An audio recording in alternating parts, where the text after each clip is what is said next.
All right, we've got an incredible guest today. Please join me in welcoming Mike Mika to EP Live. Mike, it is fantastic to have you here, my friend. It's good to see you. Hey, good seeing you. Mike is the studio head at Digital Eclipse and has had a vaunted career making video games. How long have you been making video games, Mike? Oh, you always have to ask this, don't you? It makes me feel so old. It's been since about '94 professionally. 94. What was before that? It was just like Commodore 64 games in brown bags at computer stores, but professionally, Game Boy '94. Around that. Okay, let's go back to the brown bag video games. How old were you when you were doing that? Were you in high school, just making? I started making software when I was still in elementary school, and I was like 6th grade. I started creating these little games and little paint programs that I would go to the local computer store and just sell in a brown bag, and I'd draw pictures on it and sell for like $5. I think people would buy it out of pity, but I pushed some units, they would say. That's amazing. And were you programming in BASIC? What were you programming? I was programming in BASIC because that was the easiest thing to learn how to do at that age. So I was like learning all this stuff, and then it was one guy who came to the store that gave me a book about machine language. He's like, "This will change your life," and it sure did. That like got me really kind of figuring out how machines really worked. That is amazing. And then so your love of computer programming and game making definitely persevered and was a part of you and continued. So when did you start professionally making video games, and what was your first game? I started in '94, and in true classic game industry fashion, the first game I was really working on professionally got canceled. It was a Bomberman game for the Atari Jaguar. Wow. And we put so much money into it. Like, we're just college kids who are just like, let's get credit cards and let's max them out, and we're going to make all this money if we put this in. And then, boom, Jaguar dies. But then after that, I started to, lick my wounds and say, maybe video games aren't for me. But then I started to dabble in Game Boy. I just had figured out, because I had done the Commodore 64 and programmed all stuff before, so I'm like, the Game Boy can't be hard to figure out. So I didn't have official dev equipment. I just started figuring out how to hack the Game Boy. And I started making little games, and the first game I did was a version of my favorite Atari game called Yar's Revenge.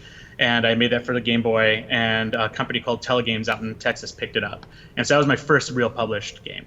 That's incredible. I think you and I maybe met during the Atari interviews that we did back in '95, '96. It feels like to me. I believe we did, because we go way back, and like that was that time when we were both kind of like figuring all this stuff out. And yeah, the Atari Jaguar was just kind of trying to come to life, and it tried.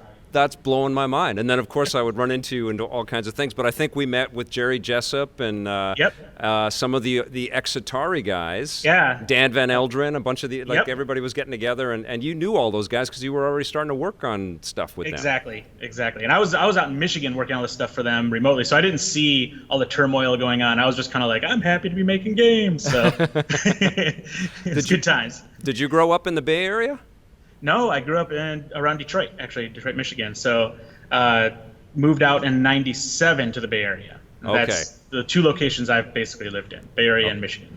All right. Well, you've been with, it's been called Backbone Entertainment, and it's been called Digital Eclipse now. For how many years in total have you been with the Pretty much since I moved out. So it was '98, late '97, '98. I came on board to Digital Eclipse at the time, and pretty much worked the same place. With a few stints, I helped launch a company called NG Moco, which was an early iPhone game company. Right. But then I came running right back to Digital Eclipse and doing the same old stuff I love to do.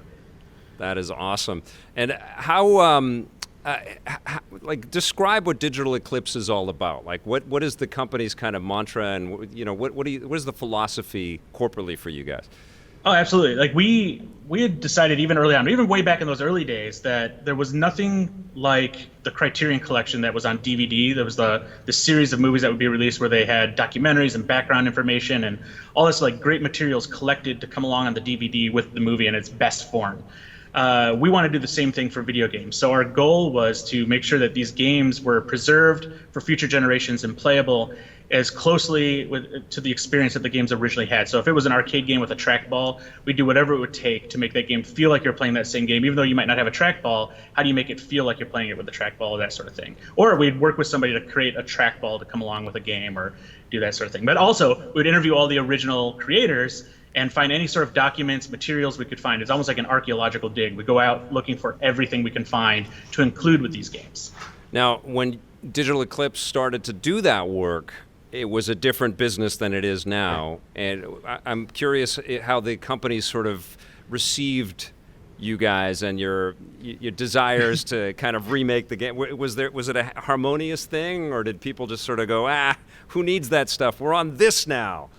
It was funny because in those earlier days, the games weren't that old that we wanted to bring back. Yeah. So when we wanted to put Joust Defender and Robotron out on, say, a PlayStation, there was still people were still thinking there was value to those games. So it wasn't very hard to convince people to have to do that. Okay. The harder part to convince people to do was to do all the background research and do interviews. Yes. Because everybody's like, why would anybody, even the creators of the games are like, why does anybody even care to know how we made these games? Like, this is just garbage to most people. And it's like you had to convince them that it was worth getting them in front of a camera and talking about the craft of game making. Because at that point, a lot of people didn't see it as anything worth even investigating or even having documented.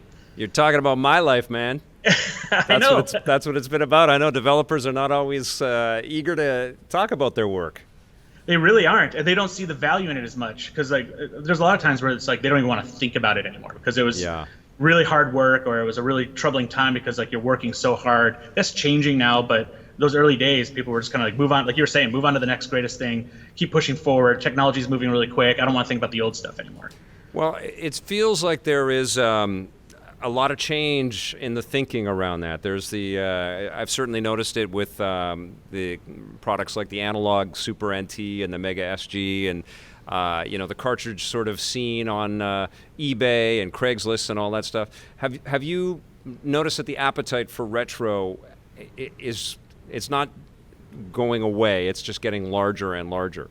Oh yeah, for several years when I had left the original Digital Eclipse, they pretty much shuttered the brand because there just didn't seem like there's much more traction in classic games. And then eventually we acquired the rights to Digital Eclipse over at our new company called Other Ocean, brought it back, and our first release was the Mega Man Legacy Collection. And if there was any evidence that this is like a big market or that there's interest in this, it was the Mega Man Legacy Collection. It sold extremely well, probably better than anything we had done previously. That's so we're like, awesome. all right, this is great. And anything we do from here going forward is probably going to be worth it. And so everybody we work with, from Capcom to people like Konami or SNK and these guys, like the value we bring, just not only just bringing back the franchise and their original IP and making people get excited about it all over again, but just the pure like sales of these games is pretty large. So it's been exciting. Is there a company that gets it the best in terms of preserving their archive and finding a way to get it out to people in as many different ways as possible? They're all pretty good. There's usually an educational process because at first they're worried about what are the legal. Like, there's a lot of stuff that was created a long time ago where they don't even have the contracts for who did the music anymore and stuff. So there's always those hurdles you have to get over. But we try to help them out in all those areas as much as possible.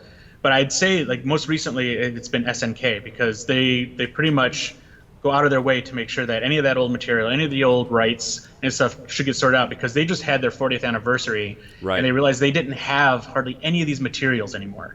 And so part of the effort was not only just making this collection, but also helping them find these artifacts of their history and bring it back to them. So we went around the world finding things like games that they didn't even know existed anymore, or source code or audio or even contracts and all that stuff, and brought it all back, and now they have it all in their hands now, and we created this really great product with all that stuff in it.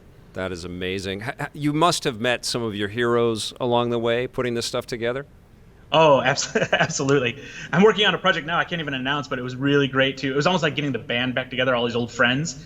And like I remember playing their games like just so vividly still, and be able to be in the room or even just like talk to these guys about like the process that they use to create these kinds of games. Like we're talking about like guys who made, for instance, like Earthworm Jim, right? Those guys pioneered some incredible techniques to advance games. There's this video I remember watching online a couple years ago of id Software's holiday party, and they're making Doom. And in the other room, like there's a guy walking out with a camera. He's just trying to get Doom on camera, but nobody cares about what they're working on. They're all crowded in this room playing Disney's Aladdin for Genesis.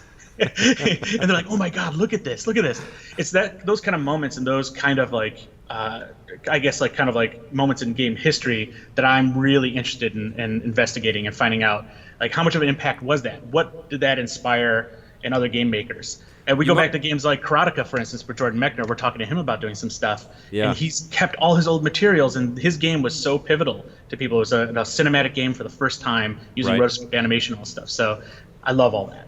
It's incredible. You must hear from, old-time gamers like myself that have been playing forever that are appreciative and value your work very much. But I'm curious if you get any fan mail or if you hear from kids that are sort of experiencing this stuff for the first time because of the work that you guys are doing.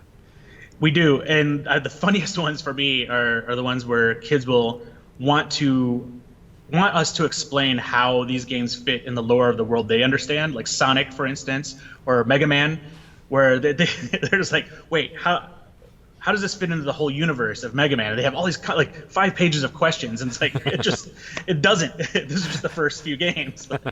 They didn't think that far ahead. That is awesome. Has there been a project that you've worked on, that was kind of like a holy grail for you, that you were really hoping that you would one day get to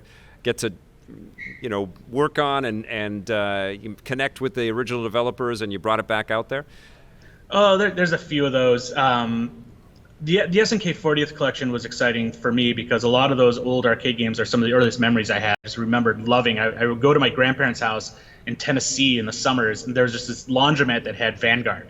I didn't see it anywhere else, any other arcade I'd ever go to. So I was just obsessed about that game, more than anybody should be. Yeah. And so getting a collection like that together was pretty exciting because I was able to find out more about the backstory, why the game existed, how it fits in the greater, universe of SNK, because it's connected to other games and all this stuff. So it's been incredible doing that sort of stuff. And also meeting the creators who put a lot more thought in these games than I ever thought they would. There's a good question here from Dr. Gamelove, who says, I don't understand why once you license a game to release on a system, that should be permanent, not talking re-releases or updates, but that original game should be a one-and-done licensing system. And why don't we dig into that for a second here? Because I think that, I've noticed, because I've gotten hooked on collecting 16-bit superhero cartridges, because I loved Insomniac's Spider-Man game so much, I wanted to go back and play a bunch of superhero games I never played. Those almost exist like little time capsules, but the companies have a lot of time or a lot of difficulty going back in time and re-releasing these games because the licensing is all weird. Absolutely. In fact, a lot of times games didn't even license the music or stuff that they had in the games or characters and these sorts of things. So those can't ever come back unless they either remove those things, which is a lot of work, or try to license that stuff. One of the most recent examples is it usually gets released as Crazy Taxi, which had the Offspring soundtrack. Right. Offspring, they did just a short deal because Sega didn't want to spend money, so they did just a small window deal to get that music. And then when the game was a hit and it came time to relicense again, Offspring was like, no, we don't want to be in a video game anymore. And so that just will never have Offspring in it again. That is amazing. That's so crappy. It is, and even Street Fighter, we've had to make modifications to Street Fighter because there's insinuation of Coca-Cola cans and all these things in the game. So we've had to remove that stuff, and that now becomes canon as the definitive Street Fighter ROM. Right. Even though that goes against everything we believe you should be able to have that original ROM. Yeah, but if you're not going to have that, we have the closest thing to it. It's like changing Tom Cruise's jacket in Top Gun 2. Or giving walkie-talkies to cops in E.T. I know, it's so wrong. Are you finding that game makers are appreciating these decisions that early game publishers made and trying to, prepare for that and licensing music? Because you would never see music licensed into a film and then you can't ever watch that film again because the musicians don't want their music in that movie. Those deals are done in perpetuity. But in the video game industry, there's a lot of instances where that just isn't the case. That's true, and I think now, after working with so many different companies, from Electronic Arts, Activision, to SquareSoft, we've all learned collectively that, okay, going forward, you license differently. And so now licensing is a lot more like the film industry. But before that, if you think of games like Sidearms from Capcom, which is a side-scrolling horizontal shooter, the robots in there are Gundam robots. And we had to change the art on the robots for these iconic robots in this game. And it hurt us so much to have to do that because there's no way they were going to let us license that again. Oh, man, that sucks. I got a question here from Blair. What was it like to work on the Disney Afternoon collection? That was actually pretty awesome. Those are some of our favorite games. And that was actually an effort between Capcom and ourselves to convince Disney to let us do that. They really didn't want to do it. And So we were just explaining to them why it was important, why like we had to convince them that a large number of people would want it even. And so when we put that together, we just had fun thinking back on what it was like to watch those cartoons in the day when the games were coming out. Yeah. And so even the UI and the aesthetic and all this stuff, we just went hardcore 90s, late 80s, and just had a lot of fun with it. And we really enjoyed finding a lot of the artwork and a lot of the reference material that Disney had sent to Capcom and watching, or basically going through all that stuff and seeing how Capcom's artists interpreted all that. So it's an amazing thing to see U.S. created animation and artwork go into Japanese game developers' hands and watch that hybrid come out. It was awesome. I love it. And then how does Disney feel after the fact when they see? Oh, they were much happier with it. Yeah. I think they got the picture about halfway through and realized, okay. That's kind of like I remember having to convince people at LucasArts that no, let us shoot an interview and then throw lightsabers in there. People are going to remember that more than they're going to remember us talking in front of a TV. Exactly. And then they would say, yeah, you're right, that was really fun and crazy, and they liked it. Yeah. Sometimes you really just got to go and try to get your passion projects made there. I've got another question here from Abby Jameson. What game or games would you love to bring to modern consoles? I guess this kind of speaks to what you'd like to do as a business development person here. Is what would you like to bring to the modern machines? All right, if we cast aside all like potential like sales, and I just want to go after the one I really want to do because I want to know the story. Yeah. I would want to tell the Dan Gorlin story where he started with Choplifter and then made his way to a game called Typhoon Thompson and did all these really cool, incredible games that I think most early people in my generation played all his games. And I would like to tell that story because nobody knows who Dan Gorlin is, but he influenced so many people. But I'm saying all that stuff, and then my mind just jumped into something totally different. I would actually love to do a collection of video games that never existed but were only represented in movies. So like the Last Starfighter arcade game, the Bishop of Battle from like that movie called Nightmares, or the Superman 3 game that was in there. Like those, I would love to do a collection of those games that never existed. Didn't you did that a couple of years ago with Ernie Klein, right? With the we did. Yeah. We created the Stacks, which was a game that was we did two things. We created the Stacks that was in Ready Player One for the Atari 2600. Yeah. That was referenced in the book that Percival makes, and then we also made the game for Armada, which is his second book. We did a vector arcade style Armada game as well. That was for the mobile devices out there, right? Yep. Yeah, yep. I love that. You guys did a great job with that. That was super cool. I want to talk a little bit about the GameStop sort of the news and sort of the idea that they want to get into retro stuff. But before we get into that, let's find out what you're working on right now. What can you tell us that Digital Eclipse is, what's percolating over there? Oh, yeah. We've got a lot of stuff going on. We're actually a pretty big company, and Digital Eclipse is one pillar, but we're also... So we're working on the Samurai Showdown collection, and we have a really, really cool angle on this collection. I think people will be very excited about once it gets announced. Yep. So we're working really hard on finishing that up. We have the we just released this SNK 40th Anniversary collection. Yep. We have we're working with Sony Santa Monica on a remake and remaster of the Medieval game that was originally on PlayStation 1. That's you guys. That's fantastic. Yeah, it's really fun, and it's great to go in that the world of Galamir and do all this really cool stuff with it. It looks spectacular.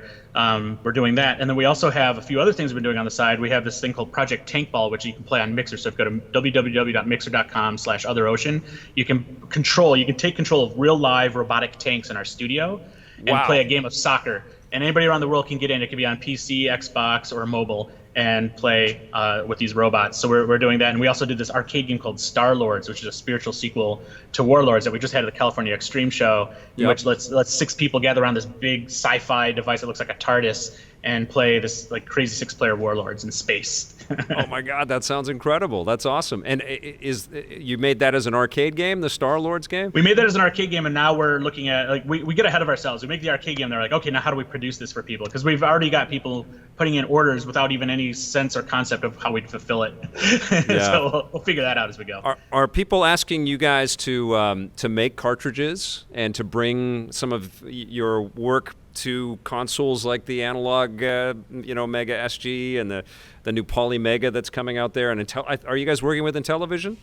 Yes, so we're working with Intellivision. We've got a number of titles we're doing for Intellivision with Tommy and those guys. Awesome. Those are really exciting things. He just had a really good showing at E3 behind closed doors, and one of our games was there, and we managed to get an award for it and all stuff. So that was really exciting. it was an award from Tommy, so it's like, well, it's all incestuous, but Yeah. it was still cool. So yeah, we're doing that, and then your point about like the resurgence of these consoles that play the old hardware. Digital Eclipse particularly is going after the concept of releasing some of the older games in their finished forms, because a lot of games were rushed to market, and we're finding source code and versions of these games that were complete versions or were intended to be completed. So our goal now is to try to find all that and release the final versions of games on cartridge for Super Nintendo, Genesis, and these sorts of things. Holy shit, that's So awesome. That's we're so finding great. new levels, we're finding new music, we're finding new characters, we're finding all this stuff, and it's like I didn't realize how many of these things existed out there, and so we're having a lot of fun figuring Can you that out. tell us any of them? I wish. We're close though. We're really close to talking about a couple of them soon. So. Oh, that's and phenomenal. there's actually a lot of games. The other part of this, I've been working with the Video Game History Foundation, Frank Cifaldi, those guys, and we've been finding a lot of games that were pretty much near complete that nobody even knows about from big developers and big companies. So our goal now is to also try to get those games to market in their original format, whether it's a Neo Geo cartridge or a CD for PlayStation or whatever. We want to try to get that to happen. So what is going to happen here? Because I feel like we're on a couple of divergent paths. Actually, we're on three, because there is still this retro preservation and new hardware that keeps coming out. There's a rumor that Analog is going to have an FPGA Game Boy or handheld soon to announce. You probably know about that, but we probably can't talk about it yet. But it feels like there's new hardware that plays classic stuff. It feels like there's a market to sell the old classic content in retro shops, and it also feels like there's going to be digital solutions to let people download it, like what Nintendo was doing with the Nintendo Switch Online option out there. So retro is going to be available in a lot of different forms. Where do you think most people will go for this stuff? I still think most people will probably go for modern consoles with emulation of the classics, because it's the most accessible way to do it. However, if you look at like what Analog's doing, it's a pricier option, but that's the more authentic option.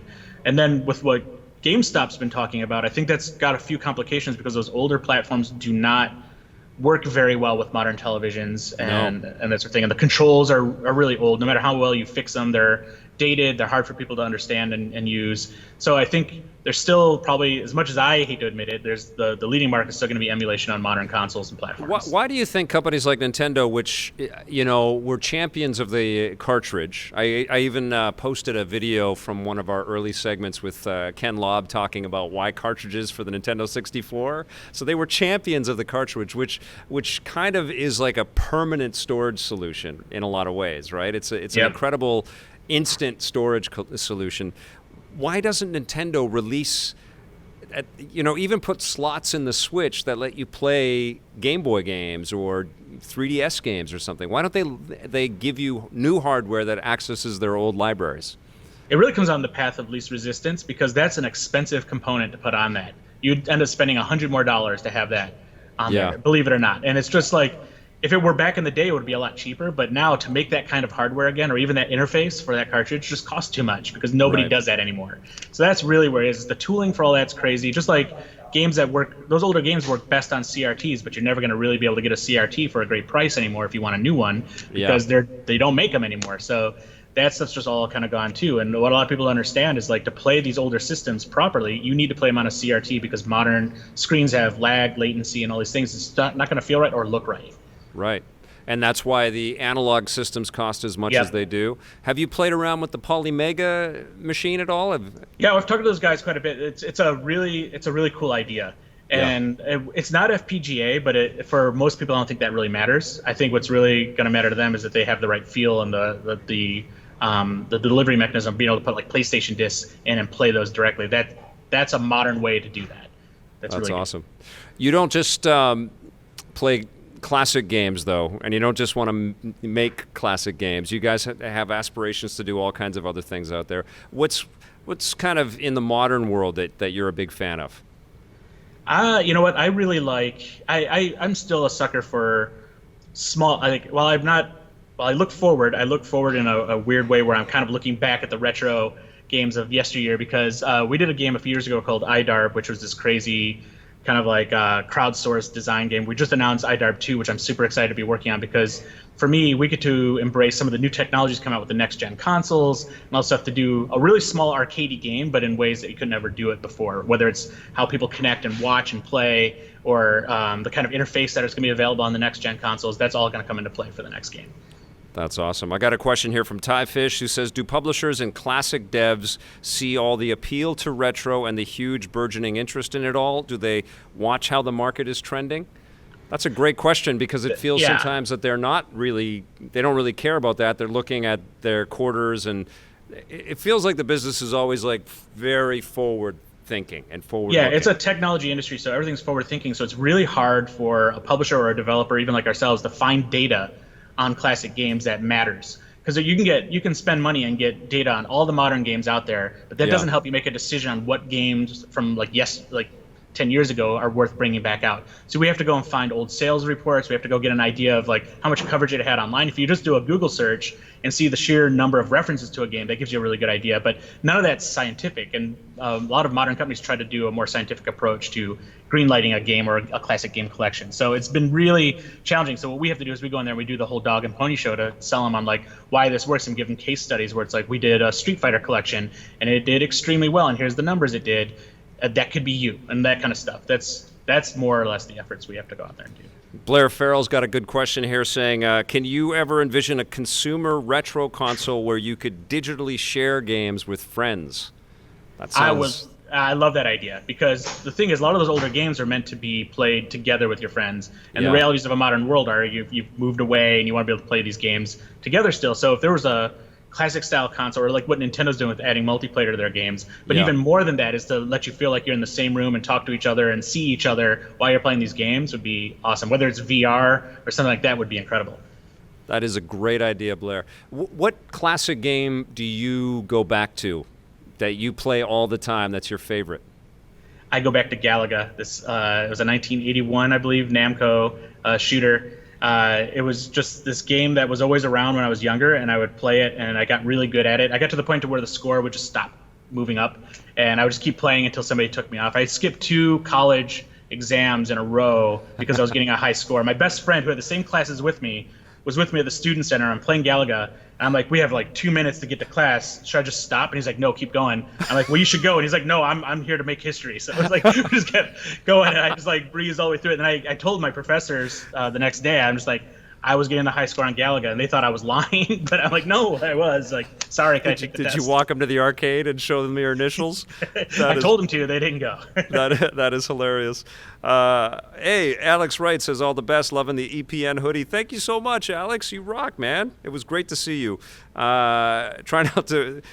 feel free to break out the Vic Bain impression when appropriate. The Vic Bain impression. I'm here with Mike Mika. It's great. It was great to meet you. Gamer Freak 84 question: is it harder to update an old game for modern systems, or to get the licenses from the original developers and public? I think, whoa, that's an awesome question. What's harder, getting the licenses or doing the work? The licenses. Yeah. We've gotten really good at doing the work, and we've found so many creative ways to make that all worthwhile. We've done cool things where we have like watch modes that let you watch a game from start to end, and at any moment just jump in and start playing. So you can chapter search to a boss and do all that stuff. That was all easy compared to trying to get the licenses. There's weird things that come out of nowhere where it's like, hey, this game has like this little banjo interlude, and you're like, okay, and then suddenly it's like, oh, but that's owned by this guy that we don't even know where he is anymore. So then you go try to call the family. Oh, he died 10 years ago. Well, who has the rights to this thing? And stuff. So that stuff is the worst. You end up spending so much time trying to like tidy everything up so nobody gets sued. Do you think we make too many games? Do you think that's no? Nope. We should have the choice, but doesn't it start to get crazy trying to track it all down and figure it out? As someone that wants to archive it all and preserve it. Oh yeah, it's overwhelming completely, but I don't think it's too many. I think the best thing about like the world we live in today versus say 20 years ago is there's something for everybody. So maybe Discovery has some challenges and we can solve that, but more than that is like there's people playing games that would never think themselves gamers, and they definitely are today because of that. As somebody that has a very crystal clear kind of connection to the roots of this business and to the the modern sort of ambitions of this business, there are two big question marks out there in the video game industry. Well, there's several, but two very big ones. What does Stadia have to do to be successful? Maybe taking a cue from acknowledging the importance of retro, and can GameStop survive? So Stadia first is there's still infrastructure problems that people have if they're going to try to use Stadia. So they're very limited right now. The future, that will change. So they're kind of pioneers here. Pioneers sometimes get scalped, but I think Google's going to go for the long haul on it. The irony to what your point there about retro games is retro games are so visceral and in the moment and frame specific that those are the worst games you can put on Stadia. I know, right? Yeah. The best games are going to be racing games, strategic games, board games, all these things. Those are the best games right now for Stadia. Fighting games are even challenged on Stadia, although more modern fighting games are better than older ones. If you try to put Street Fighter 2 right now on Stadia and you're a Street Fighter fan, you're going to go crazy. But people who aren't Street Fighter fans are playing the modern Street Fighter on there, probably are going to think everything's fine. So we've got a little growing up on the tech for that to work out. Now GameStop and their plan for selling retro stuff, I think there's a few challenges there. One, that old hardware that they're wanting to grab from N64, say Super Nintendo and all this stuff, they have to have a lot of devices which are very pricey right now to make those work properly on a modern television. So that can do more damage than good. If somebody buys an N64, hooks up to their modern TV, and they're like, hey, when I push right, Mario doesn't feel right and all this stuff because like there's latency and lag and all this stuff and it doesn't look right or whatever, that's doing more damage to those brands and those games and the desire to go get those games than helping. So I think that's going to be a big challenge for them. I think they're better off doing stuff like selling analog NTs with those games and trying to find a cheaper solution maybe for those sorts of things. Yeah, wouldn't that be a great solution, is for a company like GameStop to invest in a company like Analog and then sort of ramp up production and Exactly. They can get the prices down to where they need to be competitive with the older hardware, and that will last longer and work better than what they're planning on doing. And Analog needs people to go to the store, right? Yeah. They need people to go and find these. Yeah. And I mean, honestly, that's when GameStop was in its glory days, was when people had to go to the store. So it's almost like, going back in time a little bit and rewinding the clock. Retro conventions all the time, and there's people who are buying cartridges, just tons of cartridges, and I'm always like, wow, do you really have the system at home? They don't. They just want the cartridges and display them. It's like vinyl now. Like vinyls have this big comeback, old vinyl records. People are doing that with cartridges and stuff now. But now if they can go to GameStop and it's like going to those like boutique vinyl shops, but now with video games, of course, that's great. And pick up an analog NT, which is that nice turntable if you want to use for this. Mike, give people the first 5 retro games that they should play from your estimation, from the first 5 that people should get out there and check out. Oh, see, this wasn't in the notes, Victor. Robotron 2084 is kind of like a good starting point for a lot of people because it's a twin-stick shooter, which is still a modern aesthetic today, but it's one of the first games. And it's also kind of a lesson in game design because the first wave is really easy. You get a lot of points in the first wave. The second wave, a little bit harder, some different strategies come into play. And as you're playing it, you're learning about game design as you play. And it's one of those games where the first time you play it, to get to like wave 10 will take you maybe 40 minutes to get good enough to get to wave 10. Second time play it, 20 minutes. Third time, 10 minutes. You can plow through that game the more you play it. It's just a perfect game. Super Mario 64. A little long in the tooth for modern gamers because it's going to feel a little weird, but it's one of those things where when you go back and you play that, there's still things being done in that game that aren't done in modern games today that like people are still trying to catch up to. Honestly, I'm going back in the retro thing here, but like GoldenEye is such a moment for first-person shooters on console. It was the moment for first-person shooters on console, and basically the configuration and the stuff you can do to customize the games in multiplayer. There's still people who play GoldenEye every week since it came out because it was that good. So there's that one there. That's 3, right? And then of course Miss Pac-Man always comes up as the one where like even today, like Chris Charla from Xbox and a bunch of our friends, every time we get together we have Miss Pac-Man tournaments at the nearest place that has a Miss Pac-Man machine. Really fun to play, and it's just a social game. And then if I'm going to the classics again, Warlords, if you can find a good Atari 2600 version of Warlords or the arcade Warlords, it's a 4-player game where you have to protect the king in your castle by moving paddles back and forth and deflecting these balls basically that come around and try to knock blocks out of your castle walls. Just incredibly fun. And there's a modern version of that called Rampart, if you can find that. Incredibly fun too, where you have to rebuild your castle walls between rounds, and it's like Tetris, and it's 4 or 3 people trying to play Tetris. It's really good. That is awesome. I knew we'd get some good suggestions from you, man. You guys, you sort of battle this you fight this battle on a bunch of different fronts to preserve this stuff. You work with Frank Cifaldi. I'm wondering if you have a community event or a place where people can, go out and meet you guys and talk to you about, your shared love for classic games. Is there anything that you guys end up doing or anything like that? We do. We hit up most of the retro shows. So the Portland Retro Show we go to quite a bit. PAX, East and West. You'll find us there. You'll find us at the Austin Retro Show. We try to go to as many as possible. And then more local, we do a lot of like the Vintage Computing Festival, the Classic Gaming expos that'll come around, like MagFest, that sort of stuff. You'll find us at all these places. And we're really available where we go, and we tweet out quite often that we're going to these things so that people can bring stuff if they need some help figuring stuff out. I have, like, right now, I've got stuff people have sent me, like, I've got right here is like Final Fantasy VIII prototype. It's a beta. Final Fantasy VIII beta on a CD-ROM because of that.